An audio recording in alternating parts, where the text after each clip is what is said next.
Now, hello there, everyone. Sorry, 91.7 WLFR Pomona. We are here with Tom Kanach. Welcome, sir. Oh, no, okay, I am saying it right? You are. You are. I Very am, good. right. Thank you. Most You're people very get it welcome. wrong. Right. Well,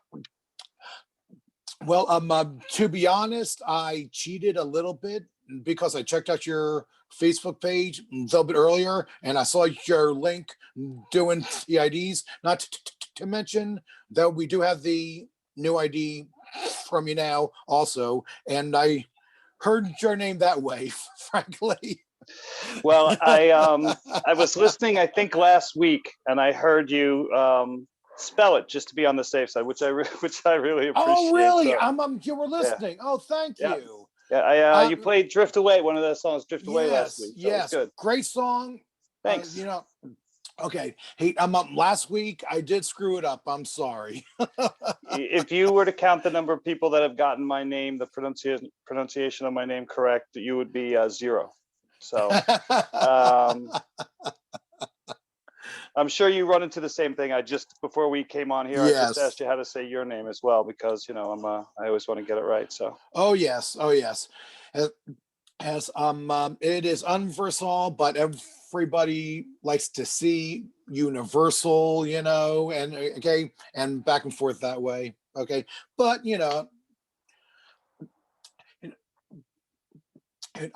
it's life. Yeah. You live with it. Yeah, there are worse things. Oh yes, sir. Okay, but let's get to you right now. You have a great new EP out called Change. I'm listened to the whole thing. It sounds awesome. Oh, thank you. Thanks for You listening are to it all. very welcome. My pleasure. My pleasure. And you're also somewhat of a local, okay, I'm a local artist, right? Yeah. You're from Jersey. Correct. I live in the What part? Middletown area. Middletown. Yep. Very nice. I got very drunk at Stockton once and passed Really? out in the hallway. So I've been there. Yeah, I woke up with my head underneath the vending machine. So it was a while ago, but Oh my. yeah, I had a very fun first half of a night and a very bad second half of a night. Oh my gosh. Were you a student here or playing here or something or what? I want to say that I was visiting friends, but as I said, I drank those brain cells in the beginning of the night and they were gone by the end of the night. So, but I think I was visiting friends. Okay. Wow. Okay. Awesome. You made it through alive. I think that every day. Good. All right. All right. Tell us a little bit about the new album then, Change. So last year, when the pandemic first hit and we were locked down, I was obviously, like everyone else, inside with extra time on my hands. And I was very upset about the way that people were treating each other and, all the fighting about toilet paper and all those things. So I just started to write a ton of songs. And I write a lot anyway, I always do. But for this, all these songs sort of had a feel for the different things that I was going through. Drift Away, that I mentioned before, is a song about, friends, old friends that have been friends for a very long time. Coming to that part where their paths diverge and drifting apart.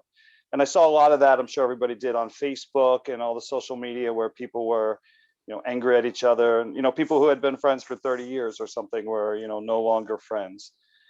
And, change itself is about, I was so hopeful that people would just find it in themselves to try and be kinder and understanding and better towards each other. Human nature being what it is, I really still believe that people can decide to be their best version of themselves. So I don't usually put a lot of very personal things in songs that are, obvious. I usually try and mask things. I get a little insecure about stuff. So in this instance, I was very blatant about my feelings. The song Now is about, what's truly important. I thought the whole world was falling apart. And, now at this moment, it's really important that everybody sort of just remember that the people that they love are what's truly important, and to stand, together. And Mistake was about, that regret where you let fear prevent you from doing something that you should have done and you live to regret it. And then Girl from Outer Space is a song that Joe wrote, Joe Rowley, the bass player. And it really seems to me about like that period where you're in a relationship with somebody and you start to say, well, I probably am wasting my time here. And with the pandemic, I thought, I bet you there's a lot of people that are going through that scenario where they're starting to question, like, oh, is this the right thing for me? Life is short, why should I waste time? So all of those feelings and all those emotions came together to make this EP. Very good, very good. And okay, hey, hey, tell us a little bit about your influences. His just by hearing the album, I can't help but hear a little bit of the Beatles in there, maybe. So people ask me this, and I love the Beatles. I'm a big Beatles fan, and when I was a kid, I heard Sergeant Pepper, and it was the first album that I ever bought. It was not in 1967, by the way, but it was it was the first album that I bought, and it blew my mind. And not because I'd started smoking pot or anything at that point in time. That came later, but I was really blown away by the Beatles and loved them. But as I got a little bit older, I discovered punk, and I was really into punk music as well. And I like a little bit of everything. I'm more about songs. I like really well-written songs that touch me, that mean something. And then I love the craft of creating something that is simple and concise. I play guitar, but I don't really solo too much. So I haven't really been a big fan of those jam bands or those, prog rock bands that, guys would solo for 50 minutes. I'm not good enough to solo that often. And my attention span is very short. So I like a good 3 to 4 minute song and then on to the next thing. All right. Good. All right. Okay. What was your first instrument? Was it guitar that started it all for you? I got a snare drum when I was a little boy, like when I was 4, and I used to beat on that. But I also found in somebody's garbage. This is going to sound like a classy story right now. I found in somebody's garbage one of those old stand-up Lowry organs that has the foot pedal, and it has the little buttons where you can push, and it makes like a boom chicka boom sound. And the people had thrown it out because the bossa nova rhythm button was broken in, and the tempo button had been broken off. So everything was like chicka boom, chicka boom, chicka boom, chicka boom. Everything was really fast. But I wrote a lot of fast bossa nova songs back then. And I started playing organ because that was very visual. And then I got a guitar. But I think I've been playing music since I was about 4 or 5 years old. I taught myself to play everything. Wow. And realized I was doing it wrong. And then by then it was too late. Well, that is how the Beatles started too, right? They all learned songs by ear also, Yeah, wow. That's awesome, man. Okay. Oh, all right. All right. More about your history. What was your first concert? So despite my saying that I'm not a big prog rock fan, my first concert was Rush. Oh, wow. I'm a great band though. I love them. Yep, great. So, I like good music, but again, I'm a song guy, but I can appreciate the fact that all the guys in Rush are amazing players, or, where I think Neil Peart just passed. But great players, and I liked the concept album of 2112. I thought that was really good. My favorite Rush song is Lakeside Park, which is a very early song that is a little bit shorter and a little bit more of a traditional pop song. So, Ah, but I went to see them at Madison Square Garden, and I don't remember anything of it. Some of my friends and I drank before we went. And now this is my second drinking story. So I'd like to point out that I'm not an alcoholic and I don't drink very much. But when I was younger, like most people, I thought that you had to, get drunk at a concert. And I tried that for a while. okay, sure. Okay. All right. I looked on your website. Change. Okay. Change is your most recent. You got Spotify links for two previous. One of them is like a huge 20 track one, and all right. Tell us a bit about your recording history, then, please. So I've been playing in bands for a very long time. I was in bands called Mischief and Well Souls, and we were local bands that were sort of punk or whatever, and we played open for a lot of national acts, played a lot all over the place, had some albums and things like that.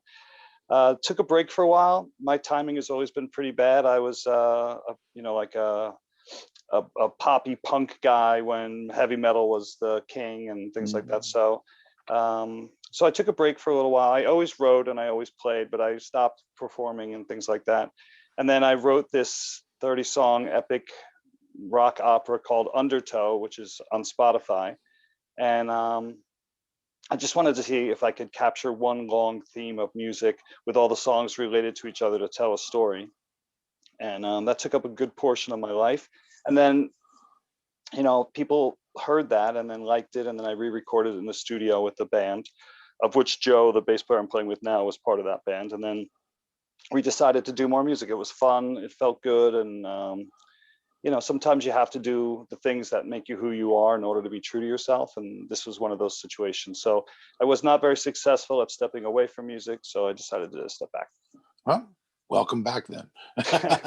All right. Awesome. Okay. All right. You mentioned your bass player a couple times. Would you okay? Would you like to tell us about the other members who play on your album? I am legally obligated to mention them by name, so thank you very for that. So Joe Rowley's the bass player, and he is from New Jersey. He's been around for a while. He's a great bass player. He plays bass the way that I pretend that I can play bass. You know what I mean? I like when I imagine myself playing bass in my head, it sounds like that. And Steve Busby is the drummer, and he's a great drummer. He comes up with a lot of good parts, and he also sings a lot of backing vocals. And then Pete Wood, who's in another band, he plays guitar. He's one of the guitar players in Dramarama, so that's his main band. But he fills in with us, and he and I have a good Keith Richards, Mick Taylor sort of thing going on with two guitars. It's a lot of fun to play with another guitar player. And he's really good. We're lucky to have him. So I have these great guys that are willing to play my songs and work hard and put up with my wacky sense of humor and those sorts of things. Great. Okay. Tell us a little bit about your songwriting process. Okay. Do you bounce it off the other guys? Usually, is it mainly you? Is it lyrics first, music first, or what? So, I demo a lot of things. The way that it works for me is almost, I don't know. If I sit down and try to write a song, nothing ever happens. But songs come to me almost like I hear it in my head, and I have to stop what I'm doing and run to some sort of a device. I think now we can record on phones, but I'll hum something or say something or grab the guitar and play something. And then I'll gather up a bunch of germs of ideas or fragments, and I'll put them aside. And then, when I have some time and I feel like working on something, I'll go through that list of ideas and I'll see what comes to me and what develops. But it comes pretty quick. I mean, I don't I don't usually struggle too much with songwriting. I know that sounds terrible, and other songwriters, give me shit, think I'm making it up, but it comes pretty quick. It's almost like I tuned in a radio station, heard it, and it sort of flows. I do do a lot of. It's almost like a block of granite, right? I continue to chip away and chip away. I'll be fixing lyrics until, I'll have a pencil when we're recording the vocals for the final track. Like we were recording the song change, and I was changing little pieces of the lyrics while I was doing that track. But I will play it for the rest. I'll send the demos to the rest of the guys in the band. And then normally we'll record the songs, we'll rehearse the songs a bunch of times, and they'll sort of get more developed and they'll get a little bit more fine tuned, and then we'll go and record them. But during the pandemic, we really just, Joe and I got together and worked on them. And then the band would come in one at a time and do their parts. Steve, the drummer, came in and did his parts too, just a rough guitar part on the click track. And then Pete came in and did his parts, and we built it one at a time, very segmented and very separate, which is very different, but still came out pretty good. Awesome. Good. Okay. Hey, all right. As you mentioned, the obvious pandemic we've been dealing with for the last year. How have you dealt with it? Were you able to do like virtual shows like some artists do, or what? So we've done a couple of live. Actually, we did a live show the Friday before everything sort of closed down. I think that was like the 9th or the 8th of March, and then that Monday was the day that everything closed down. So we had played at the Langusta Lounge in Asbury and had a great show that night, and then didn't play for a while. Did some online stuff, did a couple of virtual things. I recorded a bunch of covers and threw them out there, and there's some of those videos. And then we did a backyard show. There's a friend of ours named Molly who does these Molly's House concerts, and we did one of hers in October. Ended up doing it in Joe's backyard, nice. Which was fun. We had distanced about 25 distance people, and then we just had our record release party at the Brighton Bar in Long Branch, which again was also like a very limited amount of people. There was 40 people, so that was fun. It was great to play. I mean, I miss playing, and our timing's a little bad here on this, but you make lemonade out of lemons. So true. We're trying to do as much as possible, and we're grateful for folks like you who are listening to it and giving it a chance and playing it. So thank you very much for that. My pleasure. We are always looking out to support local artists, and it's even better when they're really good, I'm guessing that makes it easier. Oh yeah. Oh, most definitely. Yeah. But all right. As you probably know, since you've been to Stockton, we are about 20 minutes outside Atlantic City. Yeah. Okay. Have you ever played in the area around here? There have been times in my life where I've played in some cover projects where I've done some gigs with various duos or something where we did weird covers or something, and I played in Atlantic City a couple of times, but mostly in that, not as an original, not my original music, so never. Oh, okay. Well, I hope that can change in the future. Or there are some great clubs in AC that support local artists. Has one of our great friends is around here are North Step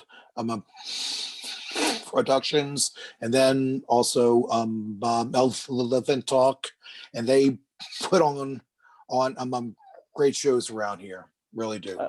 Well, Well, Yeah. thanks. I would love to play there. If Yeah. Awesome. are clubs open? I mean, original music clubs open in AC Yeah. now, or Well, okay. Hey, okay. Hey, a lot of them are taking a break. One of the bigger ones, Boo-Ray, which is the French spelling. It is Bourre. Okay, but it's a Cajun thing, you know. Bure, he has been doing the socially distant shows, you know. Oh, and our friends in Norstep has been booking them, and I can hook you up with them if you like. yeah, Yeah, that would be great. right. You know, other friends of mine from the band Thick My Soul, which is a great band, and they host backyard shows, who's like you were talking about earlier, and that's always fun. Oh, yeah. Yeah, that sounds great. If Yeah. we always try to find other like-minded bands Yes. that are good guys, and then what we do is we try to do a show exchange where we'll they'll get us on their bill, and then we'll get them on our bill, that sort of thing. So Very nice. that's very good. Musicians, it doesn't really matter what you play. It just matters that you're doing it for the right reason, and you know it's a tough struggle for everybody, but it's a It passion, is. and if you can support somebody else's passion, it feels good. That very true, very true. Okay, so all right. You know, speaking about shows and all, one of the questions I like to ask most of my guests, what would be your dream gig? Is the kind of show or venue or both that would be like on your bucket list? um at this point, I'd like to play in front of a decent number of people. It's been a while. Ah, So it would be more about playing in front of a crowd of people who are there to see your music, that are interested in you. I've had the opportunity to play a lot of really cool clubs and some big clubs, back in the day. And I played nice. CBGB's a bunch of times when I was younger. Oh, yeah. Played Danceteria back in the day. Played the Limelight back in the day. So Awesome. I've played some bigger rooms, and always fun. But the key thing is to be on a good stage where there's room and you can hear each other, and that people are appreciative of what you do. So to me, that would be the dream right now, because it's been a while since we've been able to get in front of a full crowd of folks. Right, right. All right. Hey, if you could share the stage or open up for any of your heroes, who might that be? Um, um, I I love Wilco. I would want to open up for Oh yeah, Wilco. I think they're nice, a very nice. interesting band, and one of the bands I've never gotten to see live. So selfishly, it would save me the price of a ticket. So that would be good. That's a good one. That's a good one. uh, all right. So, all right. How about talking about the sounds on your album? What kind of guitars do you play? So I so when I was a kid, the very first guitar that I had was a Dan Electro, because my grandmother worked at the Dan Electro factory, Oh wow. and she got to take home. I hope she got to take it home. I hope she didn't steal it. A guitar, and it was a battered old, really, really in bad shape guitar that didn't stay in tune. But for my young years, when I wanted to stand in front of the mirror and pretend that I was one of the Beatles, it worked fine. And I have started playing Dan Electros again as a in the last couple of years, and I love them. I have a bunch of different Dan Electros. They're really light. They're really versatile. And nowadays, a guitar, the sound of the guitar can be modified by so many different electronic devices that, to me, it's more about the playability and the weight of the guitar, because, I jump around a little bit, and, heavier guitars, gravity wins in that case. So I really like the Den Electros. And then acoustics, I have a Martin acoustic, and I have a really old Epiphone acoustic that is student size. It's 1961. Oh, nice. A 1961. I think it's a Cordoba or something like that. It's not a popular guitar, but I got it for about $100 at a pawn shop a very long time ago, and it is the guitar that I play when I write. Interesting. Very nice. Very nice. Wow. Okay. Hey,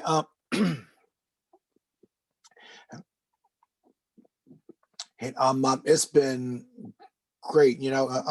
Okay.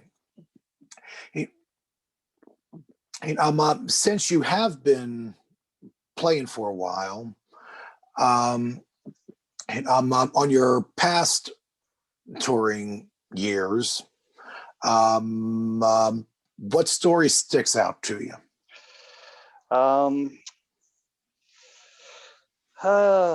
There's a lot of stories. What stories can I tell? Yeah, right. And please try to keep it FCC friendly too. No, I will tell you the thing.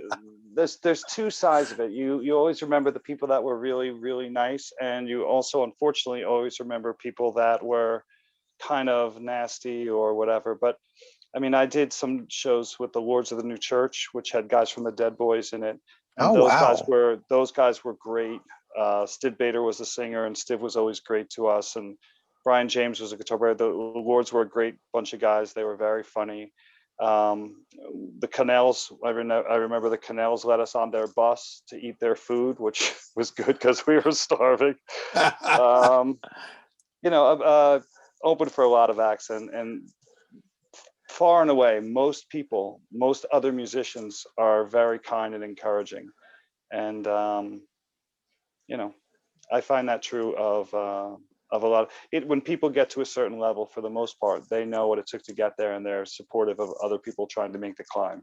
So I think one of my favorites is I got to meet the Ramones. We didn't open for them, but I got to meet the guys in the Ramones. Oh, wow. And one of my friends was, we used to sneak into the city when we were kids and try to get backstage to see our friends that were in other bands, because we got to be friends with these other bands. They were always like, we were their like little kid brothers or whatever.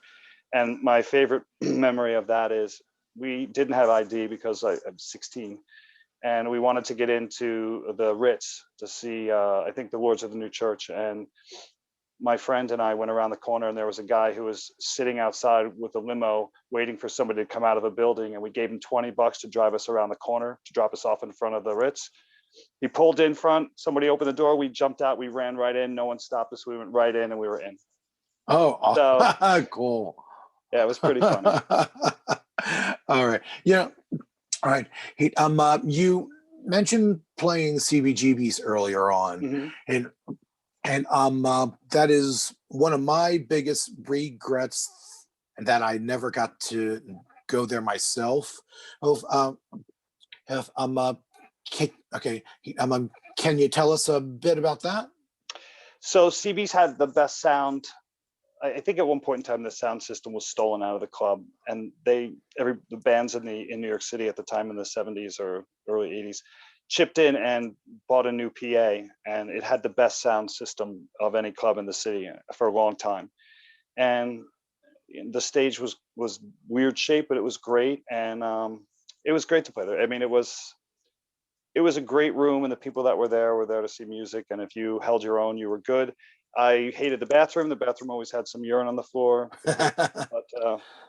and I got in a fight in that bathroom one time, and was trying to avoid getting knocked down into the urine puddle. So. Oh, wow. Okay, that's some story there. Yeah. All right. Okay. Hey, where can people find you online? Let us Okay, know. so obviously, modern day, I'm on Spotify and iTunes and Instagram and Facebook. And obviously we have tomkanach.com. So that's TOMKANACH.com. And there's a veterinarian somewhere in Indiana who's a distant relative who has my name. So it's not about veterinary medicine, it's me. What a coincidence. And there is a Matthew Unversall out in Indiana also. Okay. We got, Wow. yeah, there is.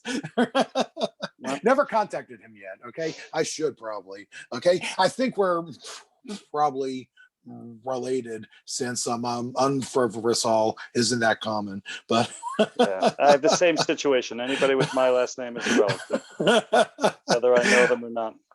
Oh, wow. Okay. But have you ever thought about doing the Highlander thing and going out there and battle to the death because there can be only one? I was just talking about that movie Indiana last night. I love that movie.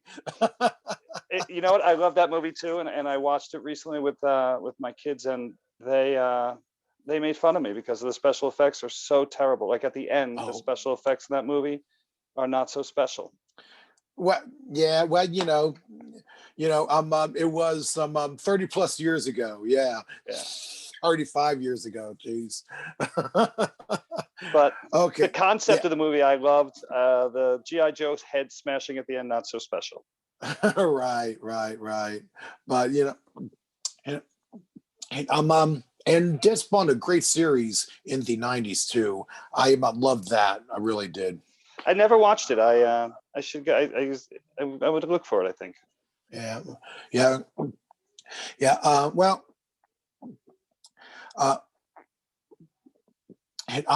It's related. Okay. It's centered on another Highlander, which was a cousin of his, basically, and it's similar thing, but yeah. Right.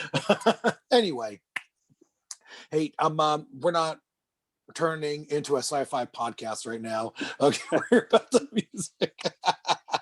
There is music in that show, I think. I think it's a Casio keyboard in the original movie. I just think it's really simple. No, it's about Queen's soundtrack. It was awesome. That's song. Right. You're right. Yeah, there is that "Who Wants to Live Forever" song is really good in that. Yeah. You're absolutely, see, it is about music. You're right. Yeah, it is. Well, true. Yes. So when and Queen actually did two of the best soundtracks for the weirdest movies, Highlander and a Flash Gordon. Oh yeah, that's right. Yeah. Flash Gordon also kind of a. Yeah, I guess that song, the Flash Gordon song, is pretty good as well. I do like Queen as well, so that's good. Oh yeah, awesome band. There's another ones I wish I saw, but I never did. Okay. Time is flying by, and I definitely want to leave time for your new EP. We are going to play a bunch more of. If the new album, of course, it's called Change, and some I'm looking forward to more from you, and I hope we can see you play live in person around here. Definitely. That would be great, Matt. I really appreciate your time, and thank you so much for playing us. It's been a pleasure talking. Thank you so much for making the time also. Okay. Hey, best of luck to you. All right. Thanks, you too. Take care. Thank you. Take care now.